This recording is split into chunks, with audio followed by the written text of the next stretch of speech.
Hi, a friend of mine once told me that when he was learning in yeshiva, he received a phone call from his mother who told him that after much research, she had found out that her mother had a conservative conversion, making her, and obviously her son, not halakhically Jewish.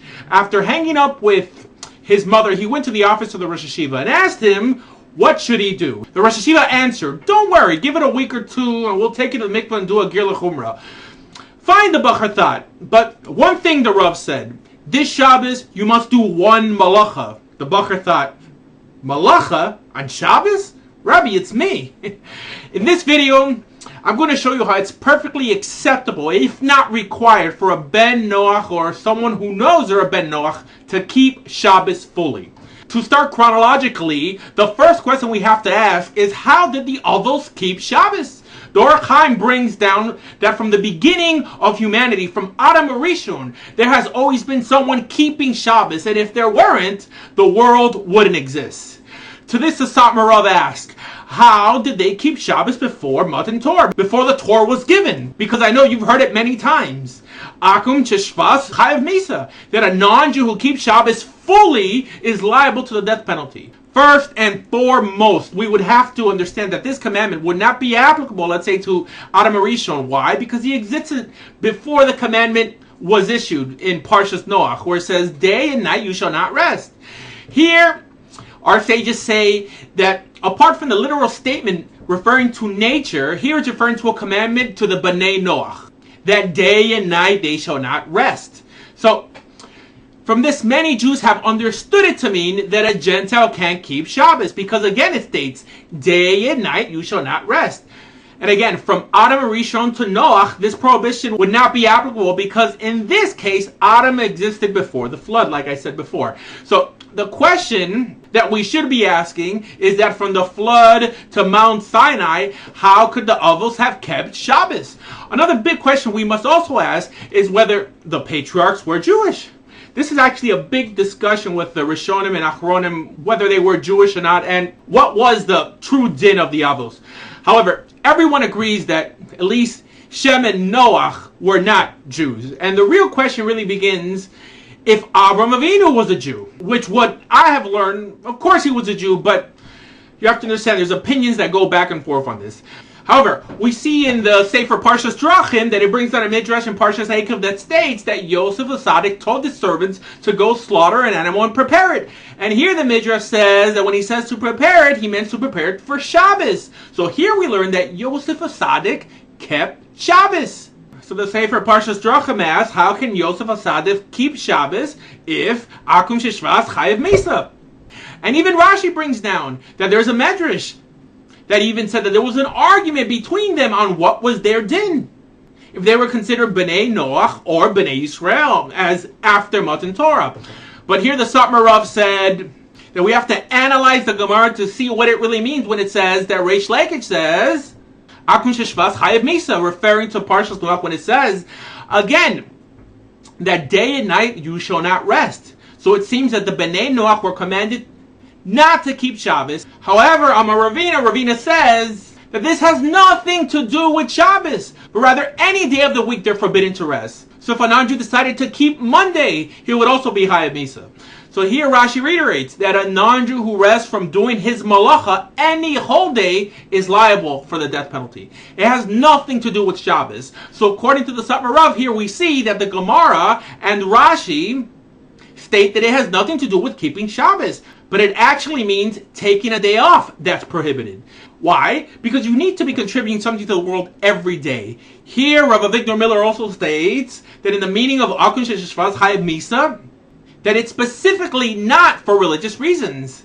But it's interesting, here, Rabbi Victor Miller also states that the meaning of Akum Sheshvas Chayav Mesa has nothing to do with taking a day off for religious reasons. In other words, when a Jew takes a day off for Shabbos, we're doing something active. So the religious point of Shabbos produces something. It's not wasting time. So the point is that you're not allowed to waste your time and do nothing a whole day. And again, keeping Shabbos is considered something special. when you have in mind whether you're keeping it for religious reasons. So someone who does not have that connection is not adding to the world, but rather subtracting from it. So the prohibition is that he really does not have a right to live because he's not contributing. So that's how Rav Avigdor Miller teaches. But back to the Satmar Rav, he says, we know that from Jewish law, the day starts at night because we start Shabbos Friday night and it goes till Saturday. So Saturday night it's already Motzei Shabbos. But however, in the Noahide world, the night goes after the day, meaning that the day starts at dawn, and according to the commandment, it states, day and night you shall not rest. So, night and day you can rest. So the prohibition here brought down by the Satmar Rav, according to Rashi, is that the prohibition only stands for someone to rest day and night, but not how we keep Shabbos, which is night and day. And anyways, before the Sabbath actually begins, we do work on Friday during the day and even at Saturday at night, so it's not considered resting a whole day. So this answers the question, how did Noah keep Shabbos? And also answers a question posed by Parshas Drachim on how Yosef HaSadik kept Shabbos. So in other words, they did Malacha Erev Shabbos, and they also did Malacha Motzei Shabbos. So therefore, they did not violate the command, day and night you shall not rest. Also, the Chatzim Sofer and one of his Rebbeim, the Baal HaFlah, hold the same way.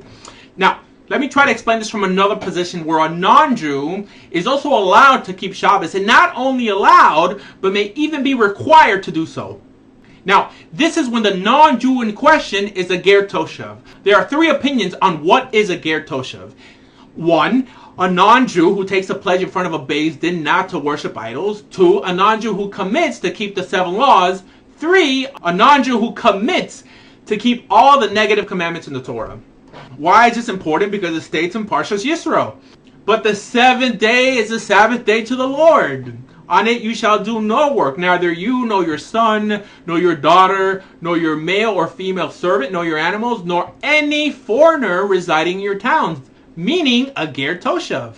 So, whichever interpretation you choose, here you're not talking about an ordinary non-Jew, so this definitely allows a Noahide or even someone in the conversion process not just permission to keep Shabbos, but he is rather obligated to do so. Rashi further explains that a Ger Toshav's formal commitment not to worship idols also obligates him to Sabbath observance, since a Sabbath violator is equated with one who worships idols. We've even seen the Bir Halacha that the Chafetz Chaim expounds on a comment made by the Maggid Avram that says that a Ger Toshav could take upon himself not only the 7 laws, but the entire range of mitzvahs incumbent on a Jew.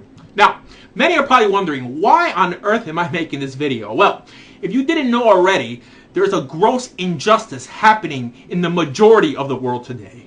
That injustice is that sincere potential converts are being turned away because the state of Israel has outlawed conversions in about 90% of the world. To the point that these individuals are not even allowed to enter synagogues in their own area. So that means that you have thousands of Noahides keeping as many mitzvahs as they can as a way to connect with the divine. And the last thing they need to hear due to Israel's conversion policy is that they're not able to keep Shabbos fully. Well, I'm here to tell you that you could keep Shabbos fully, and no matter what a bunch of cruel rabbis may say, your desire to convert guarantees you a share in our God's holy Torah, like the Rambam says. The Torah is an inheritance of the congregation of Jacob and to all those who desire to convert from among the nations.